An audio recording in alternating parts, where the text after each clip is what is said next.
Shalom Bapak Ibu Saudara-saudari, berjumpa dengan kami di MDC News. Saya Duma, saya Albert, dan saya Cherry. Kami akan menyampaikan info sepekan tentang gereja GKPB MDC Pangkal Pinang.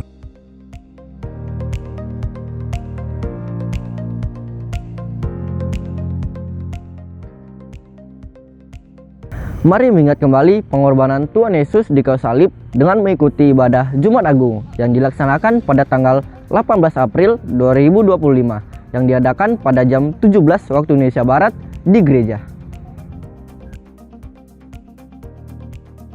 Ibadah Paskah akan diadakan pada hari Minggu tanggal 20 April 2025. Ibadah pertama pukul 7, ibadah kedua pukul 9 waktu Indonesia Barat di gereja. Kelas Pemuridan Hidup dalam Kerajaan Allah atau Dasar Kekristenan DK Angkatan ke-47 diadakan setiap hari Minggu pukul 11 waktu Indonesia Barat setelah ibadah kedua selesai. Kelas Pemuridan Pola Hidup Berjemaat atau HB diadakan setiap hari Minggu pukul 11 waktu Indonesia Barat setelah ibadah kedua selesai. 1 jam di hadirat Tuhan menjadikan 23 jam lebih bermakna.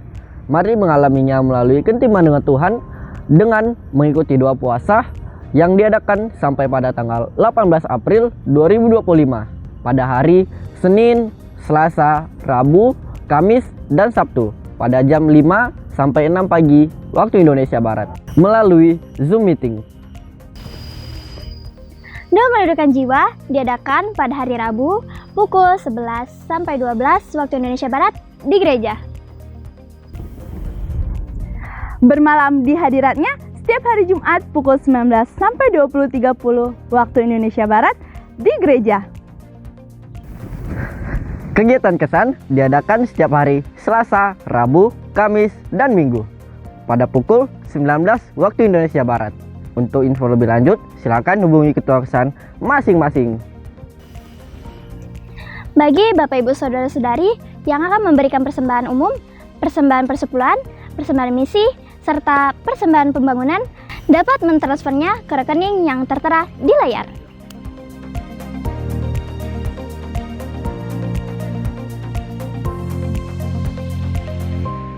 Untuk mengetahui update tentang Gereja GKPB MDC Pangkal Pinang, Bapak Ibu Saudara-saudari dapat mengikuti Facebook dan Instagram MDC Pangkal Pinang atau subscribe akun YouTube GKPB MDC Pangkal Pinang.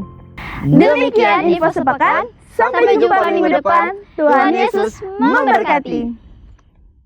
Sekali lagi berikan sorak-sorai bagi Raja kita, sebab kasih Allah dilimpahkan atas setiap kita. Amin. Haleluya.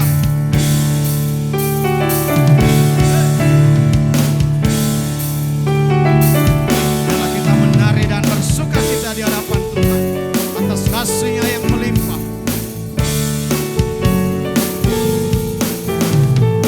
Kasih Allah tak berkesudahan, selalu baru setiap pagi, ramahnya tak pernah berakhir. Seumur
kasih setiamu.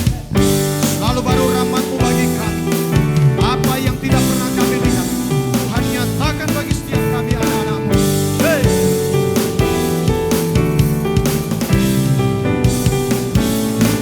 Apa yang tak pernah dilihat mata, yang tak pernah didengar telinga,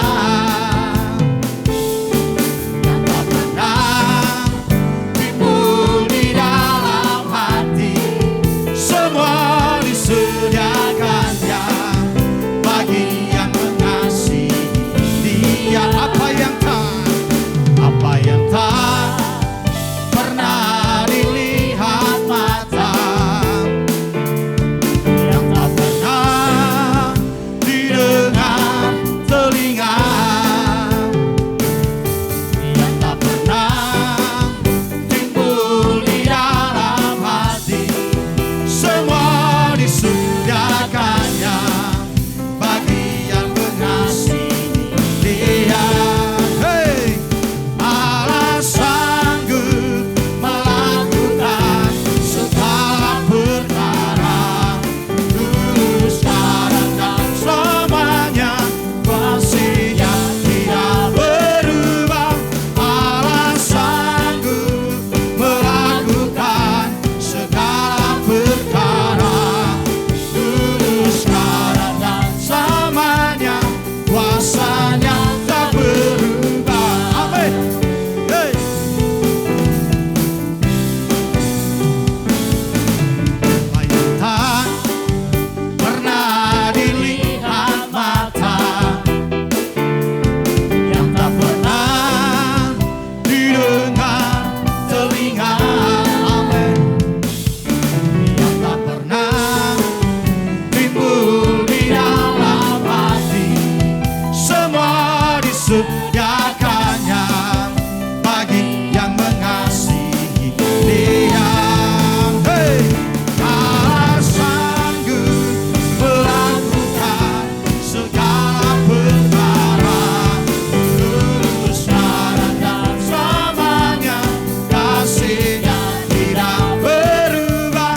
Allah sanggup melakukan segala perkara, dulu, sekarang, dan selamanya.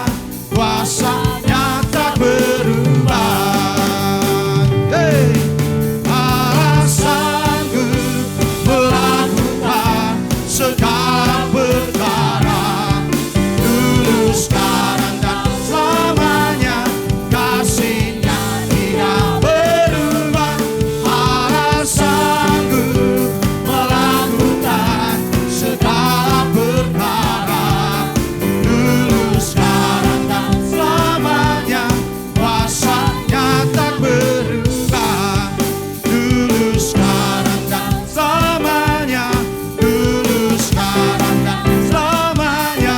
Dulu, sekarang, dan selamanya. Kuasa-Nya tak berubah. Hey! Haleluya.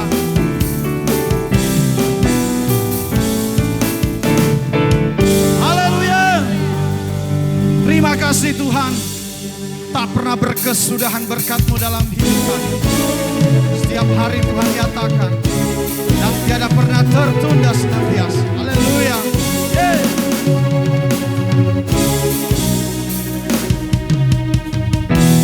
Dari hari ke hari tak pernah terbatalkan, berkat-Mu turun atas hidupku. Dari hari ke hari tiada pernah tertunda, kesetiaan-Mu Kau limpahkan bagiku.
berkesudahan dan tidak pernah terlambat. Haleluya.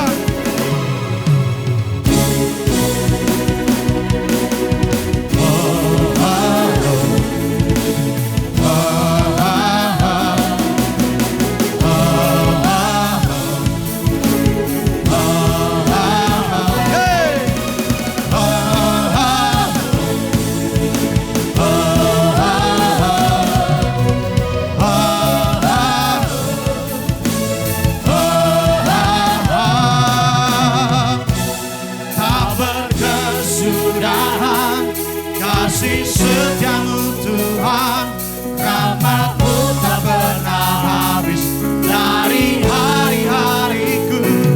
Tangan-Mu yang perkasa, besar kejayaan-Mu, selalu menopang hidup, selalu pegang erat, tak berkesudahan. Kasih setiamu Tuhan, rahmat-Mu tak pernah habis dari hari-hariku. Tangan-Mu yang perkasa, besar kejayaan-Mu, selalu menopang hidupku, selalu pegang erat tanganku. Hey.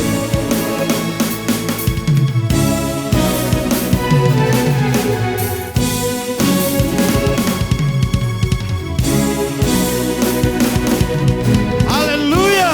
Terima kasih Tuhan. Kasih setia Tuhan tak pernah berhenti, selalu mengalir. Rahmat-Mu setiap pagi dalam hidup kami. Terima kasih Tuhan Yesus.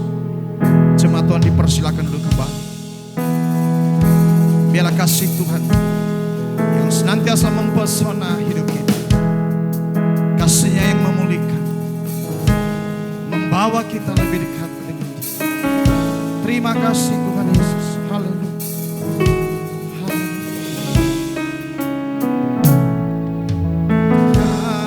Kasih-Mu sungguhlah mempesona diriku.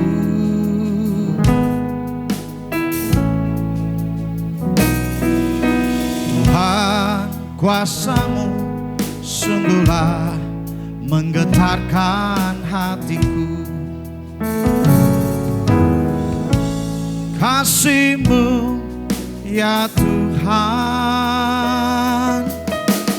yang Kau limpahkan bagiku,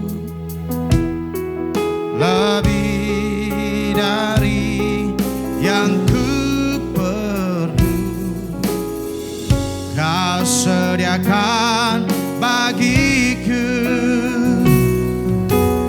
Ku sembah Kau Tuhan sepanjang hidupku, sepanjang umur hidupku.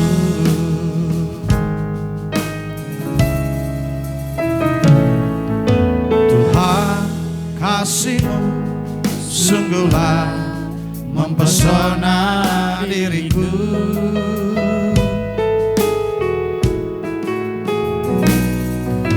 Tuhan, kuasa-Mu sungguhlah menggetarkan hatiku. Kasih-Mu ya Tuhan, yang Kau limpahkan bagiku,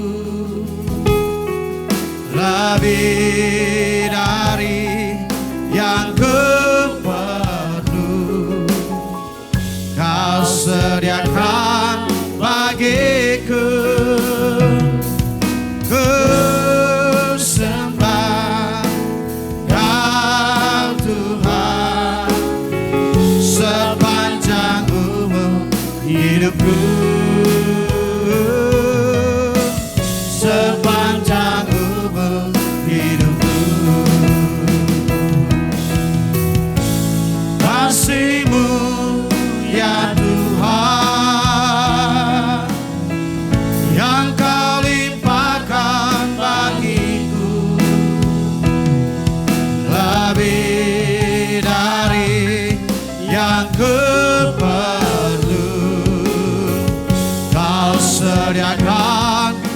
bagiku. Kusembah Kau Tuhan sepanjang umur hidupku. Sepanjang umur hidupku. Kasih-Mu ya Tuhan yang Kau limpahkan bagiku,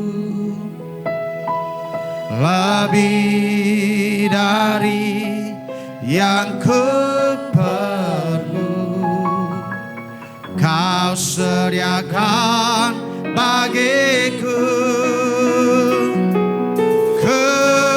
Kusembah Kau Tuhan sepanjang umur hidupku. Sepanjang umur hidupku. Kasih-Mu ya Tuhan yang Kau limpahkan bagiku, lebih dari yang ku perlu. Kau sediakan bagiku. Kusembah Kau Tuhan sepanjang umur hidupku. Sepanjang umur hidupku. Sepanjang umur hidupku. Sepanjang umur hidupku.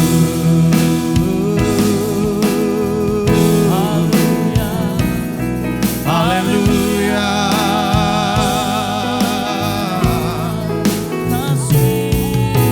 Sembahkan sepanjang umur hidupku. Ku tinggikan nama Allah penyelamatku. Kasih-Mu Tuhan melimpah di dalamku. Ku bersyukur, bersyukur, bersyukur karena kasih sayang-Mu dinyatakan di dalam hidupku. Oh, haleluya, haleluya, haleluya. Nama-Mu Tuhan, nama yang memulihkan. Kasih setia-Mu memenuhi hidupku. Oh, haleluya, haleluya, haleluya. Terima kasih Tuhan, terima kasih Yesus. Ku bersyukur atas kasih setia-Mu. Ku bersyukur selalu karena kemurahan-Mu. Kau berikan hidup-Mu bagiku. Oh, haleluya. Terima kasih. Begitu besar pengorbanan-Mu di dalam hidup kami. Bahkan Engkau datang ke dalam dunia ini untuk menyelamatkan kami orang berdosa. Kasih Tuhan tidak pernah berhenti dahulu, sekarang dan sampai selama-lamanya. Engkau Tuhan yang setia di dalam hidup kami. Tuhan, kami bersyukur karena Tuhan tidak pernah meninggalkan kami. Engkau selalu hadir di setiap musim kehidupan kami. Bahkan ketika kami ada di dalam lembah kekelaman sekalipun, tangan Tuhan sendiri yang menopang hidup kami, yang mengangkat hidup kami. Engkau menjadikan kami berharga di hadapan mata-Mu. Engkau jadikan kami biji mata-Mu ya Tuhan. Itu karena kasih-Mu yang besar. Karena kasih-Mu yang besar, Kau jadikan kami berharga.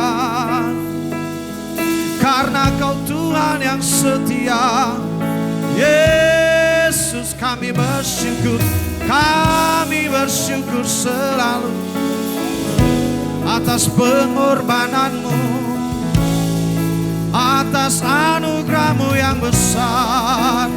Oh Tuhan, tiada terselami kasih setia-Mu, selalu baru rahmat-Mu setiap pagi dalam hidupku. Terima kasih Tuhan, terima kasih, terima kasih.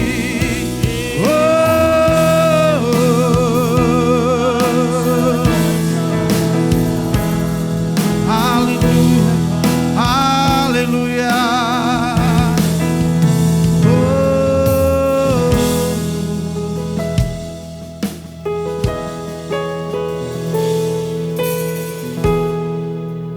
Betapa besar kasih-Mu Bapa, Kau berikan anak-Mu yang tunggal. Di saat aku percaya, kasih menyelamatkanku, bukan sebagai hakim dunia, namun penama yang berkorban untuk diriku. Kau tebusku, kasih menyelamatkanku. Ingat kasih-Nya yang mengubah hidupku, ingat kasih-Nya yang selalu ada. Kasih Yesus, kasih Yesus bagiku.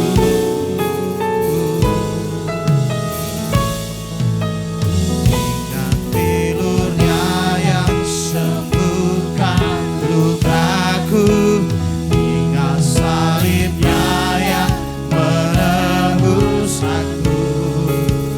Kasih Yesus, kasih Yesus bagiku. Salam Ibu Bapak, Saudara-saudari yang dikasihi Kristus. Tak terasa waktu kita sudah memasuki bulan April dan sebentar lagi kita akan memperingati hari kematian Kristus, tepatnya 3 minggu ke depan dan juga Paskah.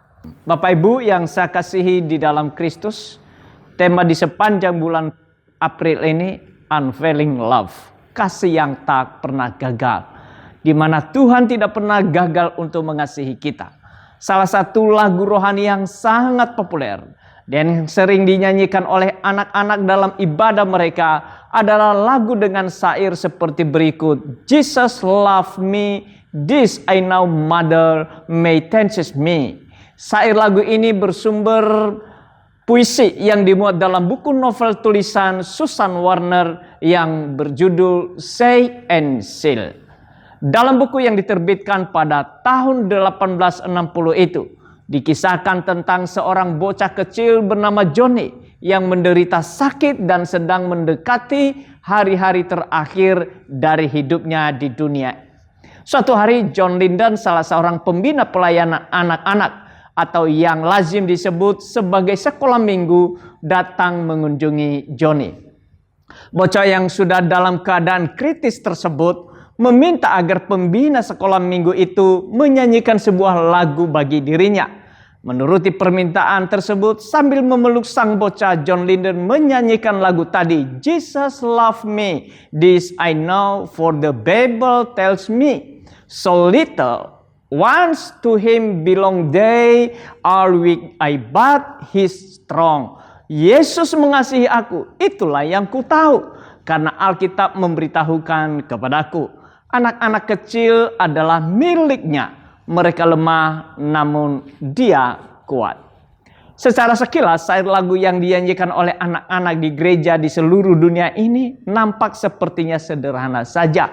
Namun sesungguhnya di dalam syair itu terkandung kebenaran yang sangat mendalam.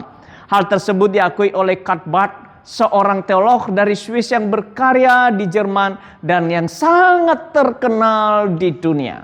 Pada tahun 1962, menjelang ia akan pensiun, teolog yang mengembangkan teologi neo-ortodoks ini diundang untuk memberi ceramah di seminari teologi Princeton dan di University Chicago di Amerika Serikat.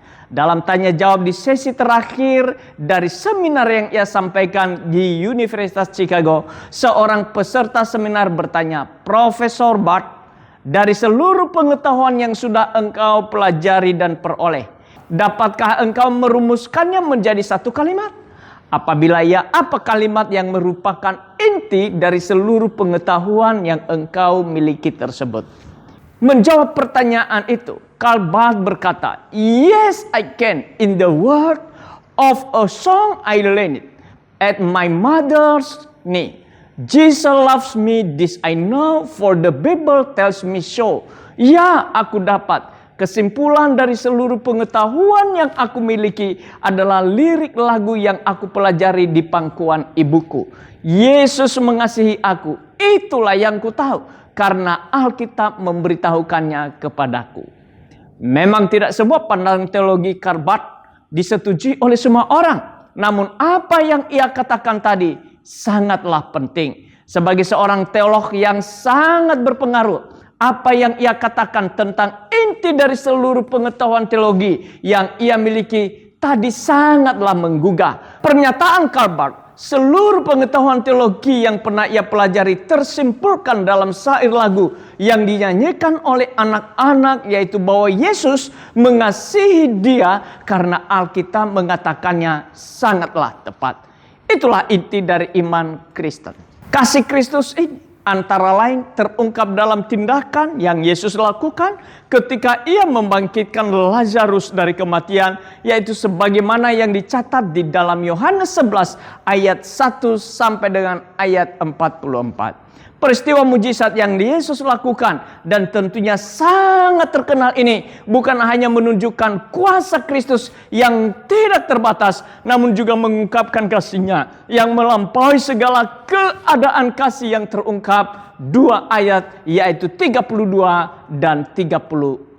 Sebelum saya mengajak kita untuk membaca ayat ini, ada baiknya kalau saya memaparkan secara singkat latar belakang dari peristiwa tersebut. Peristiwa yang terkait dengan kematian Lazarus sebagaimana yang ditulis di ayat tadi. Lazarus memiliki dua orang saudara perempuan, yaitu Maria dan adiknya Marta. Ketiga orang yang memiliki relasi yang erat dengan Yesus ini tinggal di sebuah kampung bernama Betania yang menurut keterangan ayat 18 terletak sekitar 3 km dari kota Yerusalem.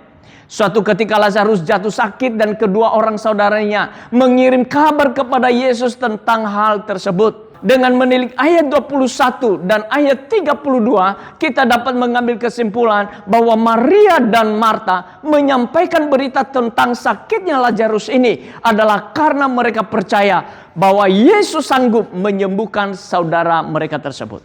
Mereka berharap bahwa Yesus segera datang untuk menolong Lazarus. Namun di ayat 17 ditulis ketika Yesus dan murid-muridnya tiba di dekat Betania, Lazarus sudah meninggal dunia dan sudah 4 hari dibaringkan di dalam kubur. Memang di masa itu cara orang Yahudi dalam menguburkan orang yang mati dengan membaringkan jenazah dari orang Yahudi yang meninggal dunia ke dalam sebuah gua, lalu menutup pintu gua dengan sebuah batu. Ketika Marta mendengar bahwa Yesus sudah datang, maka ia segera pergi mendapatkan Yesus. Sesudah bercakap-cakap sebentar dengan Yesus, lalu Marta pulang ke rumahnya dan memanggil saudaranya Maria. Mendengar tentang kedatangan Yesus ini, Maria segera bangkit dan menerima Yesus. Orang-orang Yahudi yang berada di rumah Maria untuk menghiburkan saudara Lazarus tadi ikut berjalan bersama dengan Maria. Mari kita membaca Yohanes 11 ayat 32 sampai dengan ayat 36. Setibanya Maria tempat Yesus berada dan melihat dia, sujudlah ia di depan kakinya dan berkata kepadanya, Tuhan, sekiranya engkau ada di sini, saudaraku pasti tidak mati. Ketika Yesus melihat Maria menangis dan begitu juga orang-orang Yahudi yang datang bersama-sama dia, kesalah hatinya. Ia terguncang dan berkata, di manakah kamu baringkan dia? Jawab mereka, Tuhan, mari kita lihat. Lalu menangislah Yesus. Kata orang-orang Yahudi, lihatlah, ia sungguh-sungguh mengasihi dia. Sungguh, Yesus mengasihi Maria. Ayat 35 yang baru saja kita baca ini merupakan ayat yang terpendek dalam Alkitab. Kalimat yang berbunyi, lalu menangislah Yesus.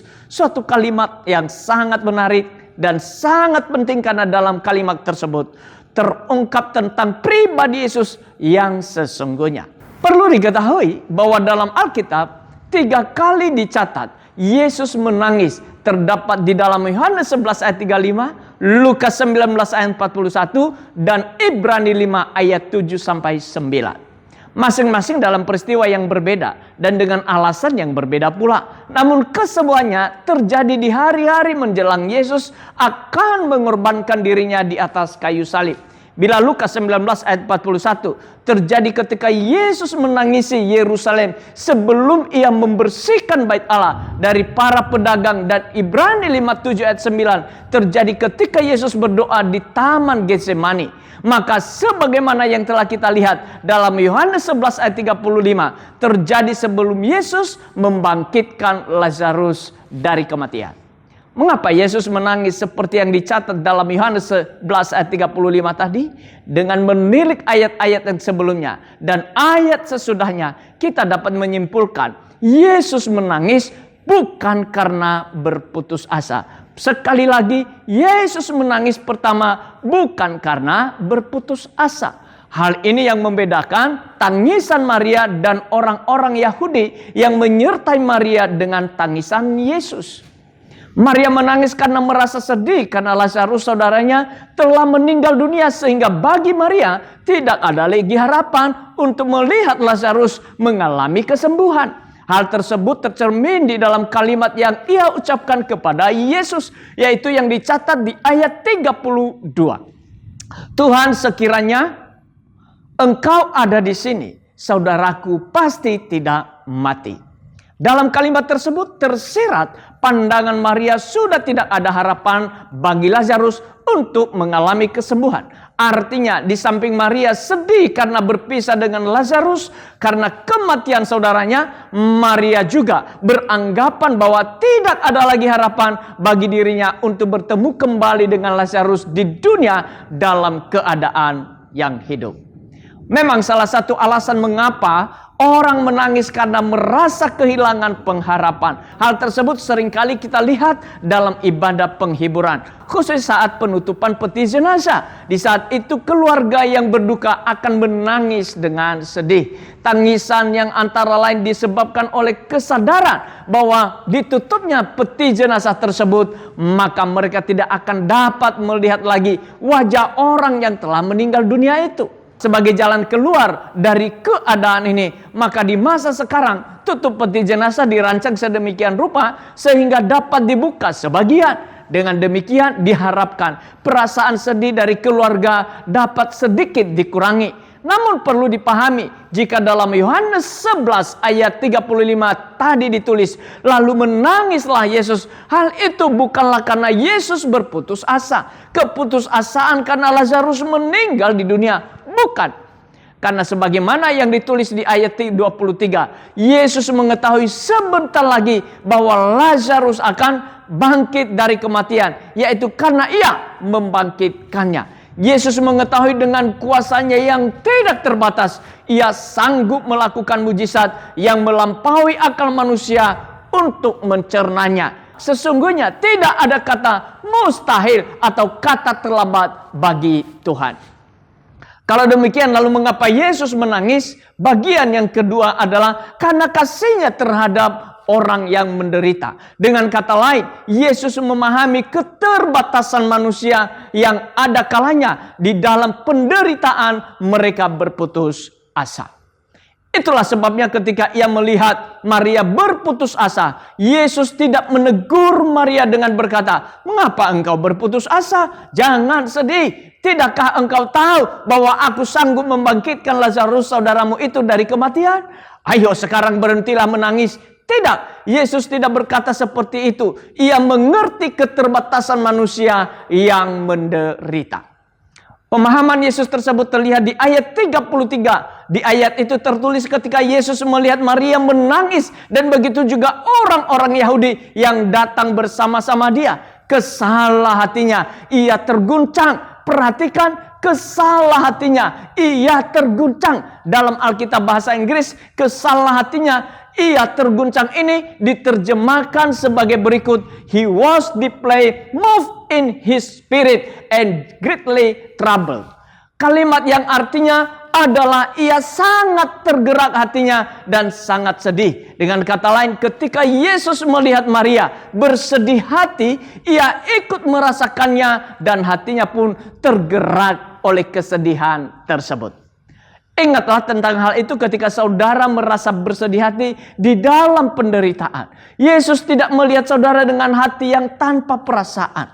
Sesungguhnya ia dapat turut merasakan perasaan penderitaan kita. Hal tersebut diutarakan dalam Ibrani 4 ayat 15. Sebab imam besar yang kita punya bukanlah imam besar yang tidak dapat turut merasakan kelemahan-kelemahan kita.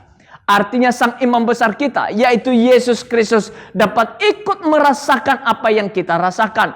Kemampuan Kristus untuk ikut merasakan perasaan kita tersebut tidak terlepas dari kasihnya kepada kita. Hal itu terlihat ketika orang-orang Yahudi yang menyertai Maria saat bertemu dengan Yesus. Sehingga di ayat 35 dan 36 ditulis sebagai berikut. Lalu menangislah Yesus. Kata orang-orang Yahudi, lihatlah, ia sungguh-sungguh mengasihi dia.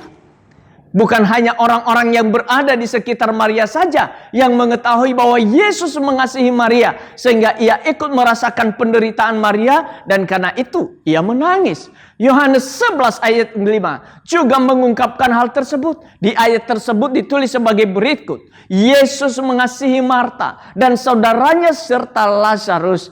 Di dalam kasihnya, Yesus dapat ikut merasakan penderitaan kita.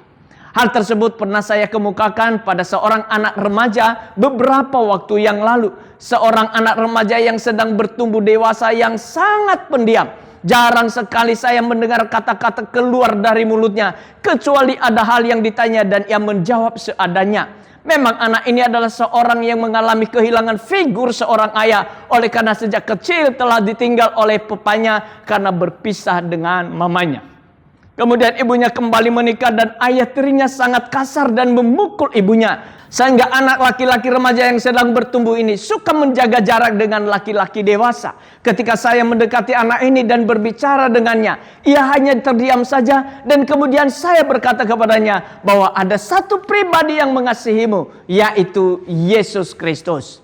Dia adalah seorang laki-laki yang sekaligus Tuhan yang sangat merasakan penderitaan yang kamu alami. Ia tidak membiarkan engkau seorang diri. Ia mau bersedia dan menyertai engkau setiap saat. Dia adalah Bapa yang merasakan perasaanmu. Ia dapat merasakan penderitaanmu. Untuk setiap tetes air matamu, ia telah meneteskan darahnya di kayu salib. Ia mengasihi dirimu. Kemudian saya bertanya kepadanya apakah mau bersama saya untuk berdoa. Dan dia menganggukkan kepalanya dan kemudian kami berdoa. Saya memandu dia untuk menerima Yesus sebagai Tuhan dan menyerahkan seluruh hidupnya kepada Tuhan. Anak remaja yang sedang bertumbuh itu, sejak hari itu saya melihat perkembangan hidupnya yang tidak lagi menjadi pendiam, tetapi sekarang mudah mengutarakan isi hatinya, bergaul sehat dengan teman-temannya, dan sudah mulai mengambil bagian di dalam pelayanan. Yesus menangis bagian yang ketiga karena rahmatnya terhadap orang yang berharap kepadanya. Rahmat itu belas kasihan atau mercy. Bukanlah sebatas merasakan perasaan orang lain atau empati. Lebih dari sekedar empati atau love in feeling, yaitu kasih dalam perasaan. Rahmat adalah love in action, yaitu kasih di dalam tindakan. Memang dapat ikut merasakan perasaan orang lain atau kemampuan untuk berempati itu sendiri sudah merupakan hal yang baik dan mulia. Namun untuk kondisi tertentu, orang tidak hanya memerlukan empati, namun tindakan nyata dalam bentuk pertolongan bagi dirinya. Itulah yang disebut dengan rahmat atau mercy, yang acap kali juga disebut sebagai belas kasihan.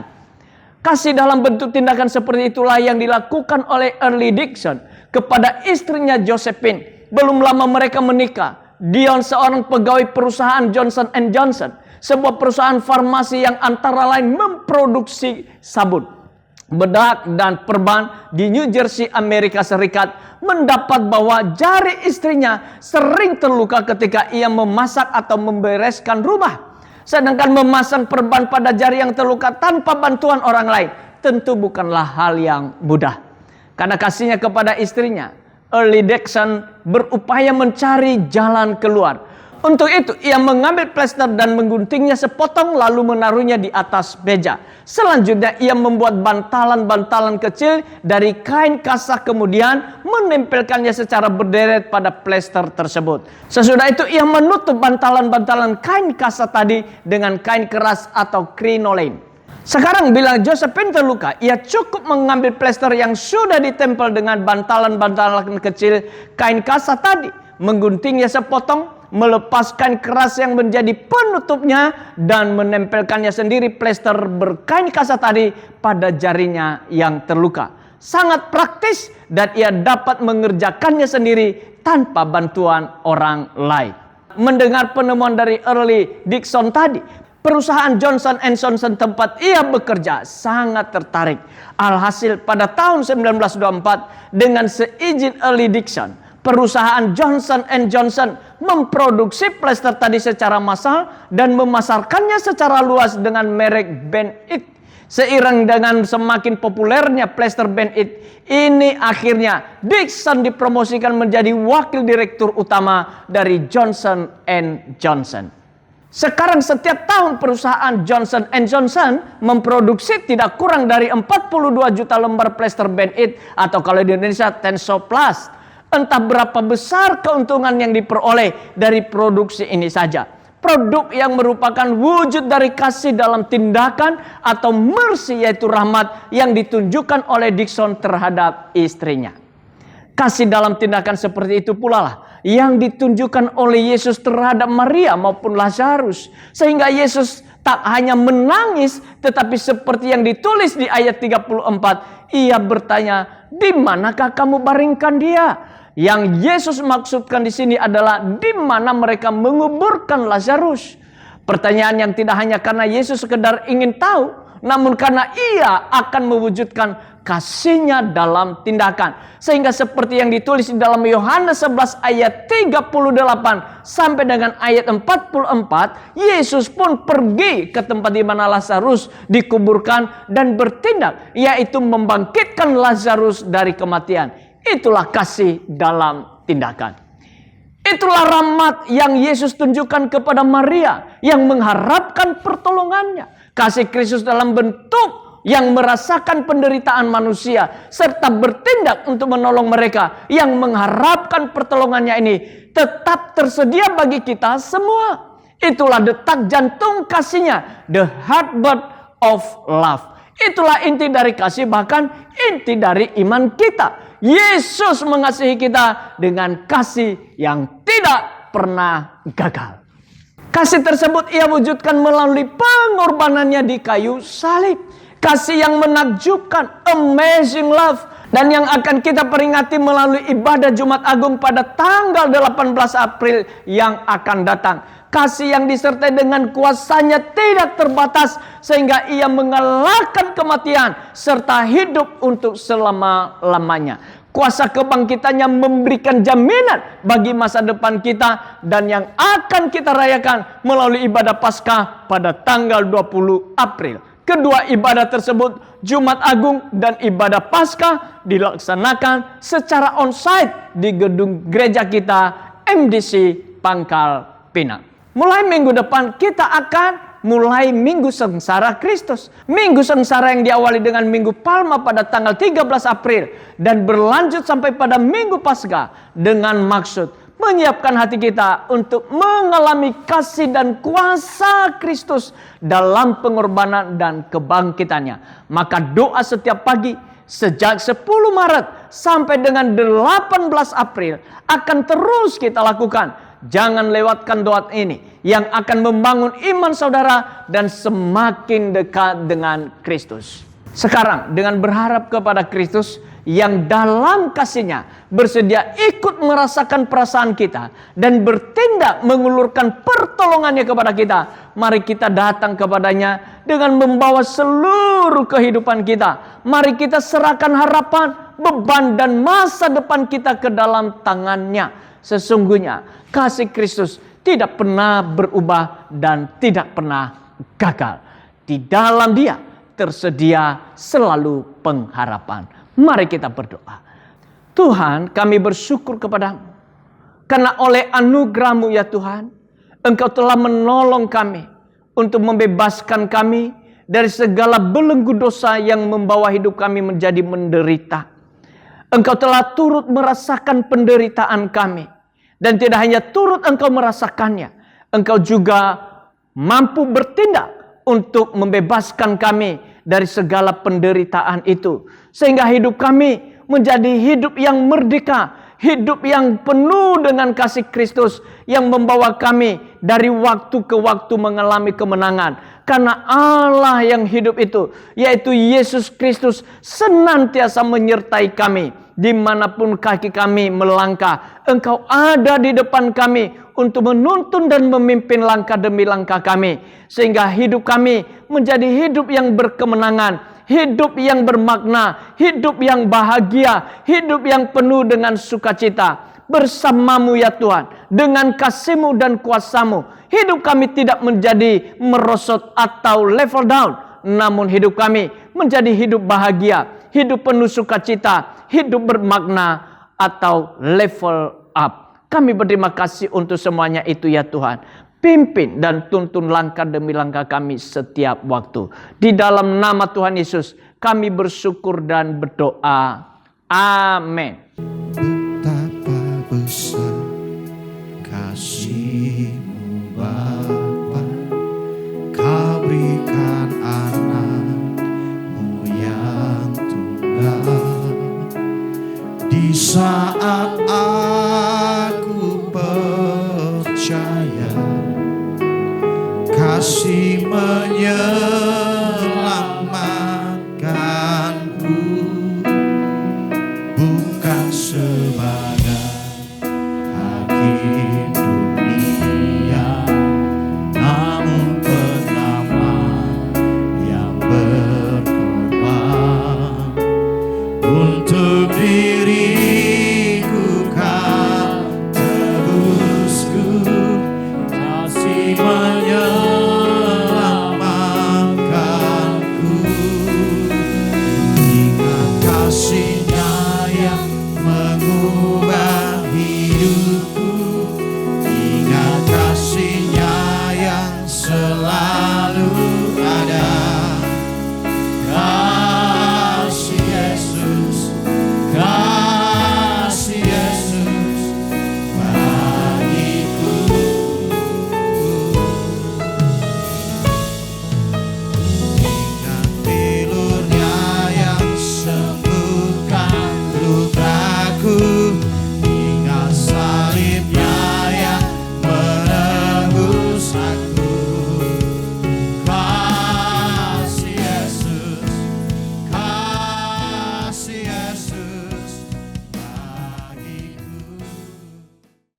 Mari kita akhiri ibadah kita.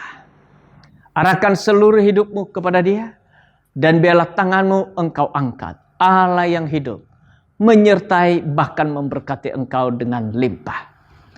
Pulanglah dan bawalah berkat dari Allah Bapa yang mengasihi engkau di dalam Kristus Yesus Tuhan kita. Dan di dalam persekutuan Roh Kudus yang menyertai, memimpin dan menuntun langkah demi langkah. Sehingga apapun yang engkau buat dibuat yang engkau berhasil dan beruntung. Tuhan memberkati engkau dan melindungi engkau. Tuhan menyinari engkau dengan wajahnya dan memberikan engkau kasih karunia-Nya. Tuhan menghadapkan wajahnya kepadamu dan memberikan engkau damai sejahtera hari ini sampai untuk selamanya. Di dalam nama Tuhan Yesus Kristus yang diberkati, Tuhan berkata bersama, amin. Selamat hari Minggu, Tuhan Yesus memberkati.